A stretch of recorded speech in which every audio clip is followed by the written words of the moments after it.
സാധാരണ കാറുകൾ ഉപയോഗിക്കുന്ന ഫോഗ് ലാമ്പിനെ അപേക്ഷിച്ച് ഒരു വ്യത്യസ്തമായ ഒരു ഫോഗ് ലാമ്പിനെ പരിചയപ്പെട്ടാലോ?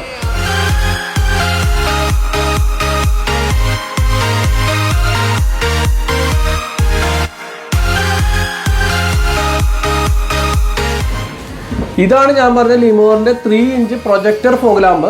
ഇതിന് ഒരുപാട് പ്രത്യേകതകളുണ്ട്. പ്രത്യേകതകൾ എന്ന് വെച്ചാൽ ഇത് ട്രൈ കളറാണ് ഇത് ഉപയോഗിക്കുന്നത്. Yellow, white, warm. അത് 200 വാട്ട്സ് ആണ് ഇതിന്റെ ഔട്ട്പുട്ട് വരുന്നത്. ഇതാണ് ലിമോറിന്റെ 3 ഇഞ്ച് ഫോഗ് ലാമ്പ്. ഇതിന്റെ ലെൻസ് വരുന്നത് 1200 മീറ്റർ വരെ ഇതിന്റെ പ്രൊജക്ഷൻ ലഭിക്കുന്നതായിരിക്കും. ഒരു മൊബൈൽ ആപ്പ് ത്രൂ നമുക്ക് ഇതിന്റെ ബ്രൈറ്റ്നെസ് അഡ്ജസ്റ്റ് ചെയ്യാനും അതിന്റെ കളർ ചേഞ്ച് ചെയ്യാനും ബ്ലൂടൂത്ത് വഴി നമുക്ക് പറ്റുന്നതാണ്. ഇത് 3 ഇഞ്ചിന് വരുന്ന ഫോഗ് ലാമ്പ് ആയതിനാൽ നമുക്ക് സാധാരണ യൂണിവേഴ്സൽ എല്ലാ വെഹിക്കിൾസിനും പറ്റുന്നതായിരിക്കും. ഓൾമോസ്റ്റ് എല്ലാ വെഹിക്കിൾസും മാരുതി, ഹുണ്ടായി, ടൊയോട്ട എല്ലാ വണ്ടികളും പറ്റും. അതുപോലെ തന്നെ ട്രാവലറിലും പറ്റുന്ന ഒരു ഫോഗ് ലാമ്പാണ്. കളർ ചേഞ്ച് ചെയ്യാനെല്ലാം മൊബൈൽ ആപ്പിൽ നമുക്ക് ബ്ലൂടൂത്ത് കണക്ട് ചെയ്തിട്ടാണ് ചെയ്യുന്നത്. ബ്ലൂടൂത്ത് വെർഷൻ വരുന്നത് 5 ആണ്. ഈ പ്രൊഡക്റ്റിന് കമ്പനി 1 ഇയർ വാറണ്ടി കൊടുക്കുന്നുണ്ട്. ഇതിനെക്കുറിച്ച് കൂടുതൽ അറിയുന്നതിന് വേണ്ടി നിങ്ങൾ താഴെ കാണുന്ന നമ്പറിൽ കോൺടാക്ട് ചെയ്താൽ പറഞ്ഞു തരുന്നതായിരിക്കും.